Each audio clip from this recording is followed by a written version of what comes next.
நம்ம ஸ்ருதி வருவாங்களா வரமாட்டாங்களா அப்படின்னு சொல்லிட்டு தெரியாம இந்த இடத்துல ரவி போதுனா ரொம்பவே ஃபீல் பண்ணிட்டு உட்காந்துட்டு இருக்காரு. ஏன்னா இங்க நார்மல் டேஸ் கிடையாது. இது இது மிகப்பெரிய ஃபங்க்ஷன். அதாவது அவங்களோட ஃபர்ஸ்ட் ஆனிவர்சரி அப்படின்றதுனால இந்த ஒரு விஷயத்துல போதுனா எந்த அளவுக்கு அவரு மனசொடைஞ்சு போயிருப்பாரு அப்படின்ற விஷயம் நம்ம எல்லாருக்குமே நல்லாவே தெரியும். அது மட்டும் இல்லாம நம்ம முத்துவும் அது மட்டும் இல்லாம நம்ம மீனா ரெண்டு பேருமே போதுனா இப்போ ஸ்ருதியை எப்படியாச்சும் கண்டுபிடிச்சு கூட்டிட்டு வரலாம் அப்படின்னு சொல்லிட்டு போதுனா இங்க வந்திருக்க சமயத்துல அங்க ஃபங்க்ஷன்ல போதுனா ஒரு மிகப்பெரிய பிரச்சனையை உருவாகிட்டு இருக்கு.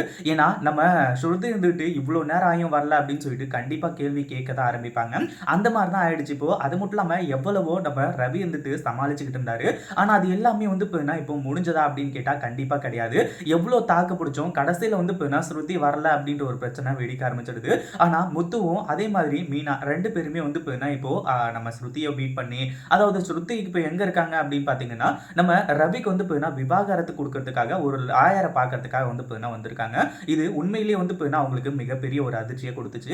அதுக்கு முன்னாடி என்னெல்லாம் நடக்குது அப்படின்னு சொல்லிட்டு பார்க்கறதுக்கு முன்னாடி இப்பதான் நம்ம சேனலுக்கு ஃபர்ஸ்ட் டைம் வரீங்க அப்படின்னா கீழே இருக்க சப்ஸ்கிரைப் பட்டனை பிரஸ் பண்ணிக்கோங்க.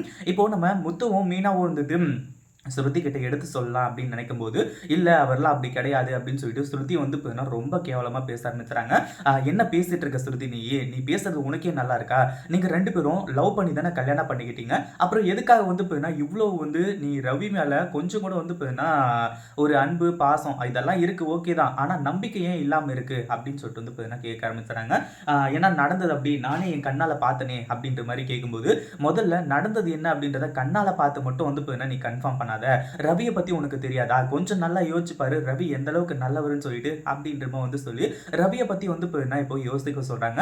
கடைசியில ஸ்ருதிக்கு யோசிச்சு பார்க்கும்போது தான் தெரிய வருது, ஆமா நான் தான் தப்பா புரிஞ்சுக்கிட்டேன் போல இருக்கு அப்படின்றமா சொல்லி இங்கிருந்து ஃபங்க்ஷனுக்கு நேரா கிளம்பி போக போறாங்க. இதை பத்தி நீங்க என்ன நினைக்கிறீங்க? இந்த வீடியோ பிடிச்சிருந்தா லைக் பண்ணுங்க, ஷேர் பண்ணுங்க.